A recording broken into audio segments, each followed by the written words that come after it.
तो एक बार फिर से अब तमाम न्यूज़ मॉनिटर के दोस्तों का, दर्शकों का स्वागत है, खैर मकदम है।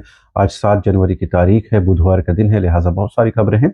उन तमाम खबरों की चर्चा करेंगे लेकिन बेहद कम समय में, ताकि आपका बेशकीमती वक़्त जो है वो ज़ाया ना हो, बर्बाद ना हो। सबसे पहले बात करते हैं मुख्यमंत्री हेमंत सोरेन और उनके प्रतिनिधिमंडल के यूके दावोस यात्रा को लेकर मुख्यमंत्री कल हेमंत सोरेन ने अपने विदेश यात्रा को लेकर के समीक्षा बैठक की। इसमें तमाम पदाधिकारी मौजूद थे। एक बड़ा प्रतिनिधिमंडल जो है वो विदेश यात्रा के लिए रवाना हो रहा है और कहीं न कहीं ये विदेश यात्रा इस लिहाज से भी बेहद महत्वपूर्ण माना जा रहा है कि इससे कहीं न कहीं इन्वेस्टमेंट को झारखंड की ओर आकर्षित किया जाएगा। साथ ही ये भी बताया गया है कि मुख्यमंत्री हेमंत सोरेन भारत के ऐसे पहले मुख्यमंत्री होंगे जो ऑक्सफोर्ड में जो है अपना व्याख्यान देंगे, अपना संबोधन देंगे। तो कहीं न कहीं इसको लेकर के एक वेबसाइट भी लॉन्च किया गया है जिसमें तमाम तरह की जानकारियाँ उपलब्ध कराई गई हैं और इस यात्रा को लेकर मुख्यमंत्री और पूरी सरकार बेहद उत्साहित भी नज़र आ रही है। इस बीच मुख्यमंत्री हेमंत सोरेन ने एक बार फिर कहा है कि मनरेगा में जो प्रोविज़न बदले गए हैं, जो प्रावधान बदले गए हैं, वो किसी भी सूरत में स्वीकार नहीं है और ये कहीं न कहीं मनरेगा की आत्मा पर हमला किया गया है। अंतर्राष्ट्रीय ख्याति प्राप्त अर्थशास्त्री और एक प्रतिनिधिमंडल ने जो है कल ही मुख्यमंत्री हेमंत सोरेन से मुलाकात की है। जया दरेस की अध्यक्षता में हुई इस मुलाकात को बेहद महत्वपूर्ण माना जा रहा है और कहीं न कहीं मनरेगा में हुए बदलाव और उसके प्रभाव को लेकर के चर्चा की गई है और ये बताने की कोशिश की गई है कि जिस तरह पंजाब समेत कई राज्यों ने जो है अपने विधानसभा से ये प्रस्ताव पारित किया है कि वो जी राम जी की जगह पुराने मनरेगा पर ही कहीं न कहीं खड़े हैं, इसी तरह का प्रस्ताव जो है झारखंड की हेमंत सोरेन सरकार और विधानसभा को पारित करना चाहिए। इस बीच एक महत्वपूर्ण खबर ये आई है कि जेपीएससी ने कल जो है अपना परीक्षा कैलेंडर जारी कर दिया है। इस बात की बहुत दिनों से इंतज़ार भी की जाती है। अब इसका कितना पालन होता है अनुपालन होता है वो बात का विषय है, लेकिन परीक्षा का कैलेंडर उन्होंने जारी कर दिया है जिसमें ये कहा गया है कि जो सिविल सेवा यानी कि जो सिविल सर्विसेज़ के एग्ज़ामिनेशन की पीटी परीक्षा 8 मार्च को होगी और उसके बाद मेंस और इंटरव्यू की तारीख भी लिखी गई है। जेट यानी कि झारखंड एलिजिबिलिटी टेस्ट जो है वो 29 मार्च को होगा। तमाम एग्ज़ामिनेशन की इंटरव्यू और तमाम मेंस की तारीखें भी उल्लेखित की गई हैं। तो कहीं न कहीं ये बड़ा एक मूव के तौर पर देखा जा रहा है और कहीं न कहीं ऐसा हो पाता है तो बेहद महत्वपूर्ण ये माना जाएगा।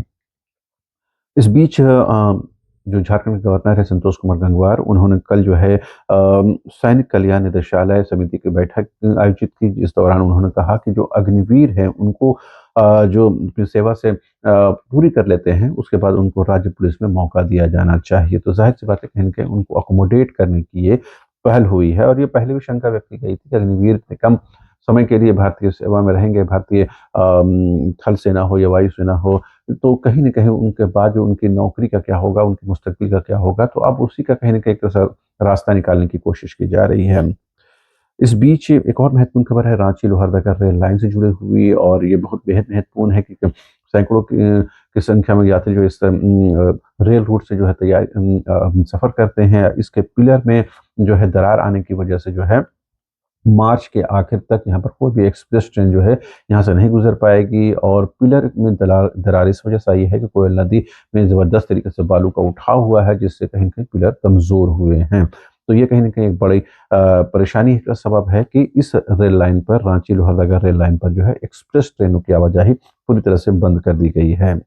रांची से जुड़ी एक महत्वपूर्ण खबर है कि रांची के जगन्नाथपुर थाना क्षेत्र से 2 बच्चे अंश और अंशिका जो 2 जनवरी से ये लोग लापता है, इनका अब तक कोई सुराग नहीं मिल पाया है। इस बारे में कल विरोध प्रदर्शन हुआ, डीजीपी से प्रतिनिधिमंडल ने मुलाकात भी की है और कहीं न कहीं इनकी सुरक्षित वापसी की माँग की जा रही है। तो ज़ाहिर-सी बात है 2 बच्चे लापता हैं, 2 जनवरी से इनका अब तक कोई सुराग नहीं मिल पाना कहीं न कहीं संदेह भी उत्पन्न करता है। इस बीच कुछ राजनीतिक खबरों की बात करते हैं तो झारखंड के पूर्व मुख्यमंत्री चंपई सोरेन ने कहा है कि पेशा नियमावली आदिवासियों को साथ धोखा है। वो आने वाले दिनों में पेशा नियमावली का जो अधिसूचना है उसको वो फाड़ देंगे और अपना प्रतिशोध व्यक्त करेंगे। उन्होंने कहा कि पेशा नियमावली में ऐसे लोगों को धर्मांतरित लोगों को भी शामिल करने के लिए रास्ता निकाला गया है, उनको भी रास्ता दिया गया है और इसका ही विरोध कर रहे हैं। उन्होंने कहा कि ये सीधे-सीधे जो है आदिवासियों के साथ उनके फ्यूचर के साथ एक तरह से धोखा है, लिहाज़ा इसका पुरज़ोर तरीके से विरोध करेंगे। लेकिन क्या चंपई सोरेन कोर्ट जाएँगे? इस पर उन्होंने कहा कि वो कोर्ट नहीं जाने वाले हैं, वो जनता के बीच जाएँगे, अपने लोगों के बीच जाएँगे।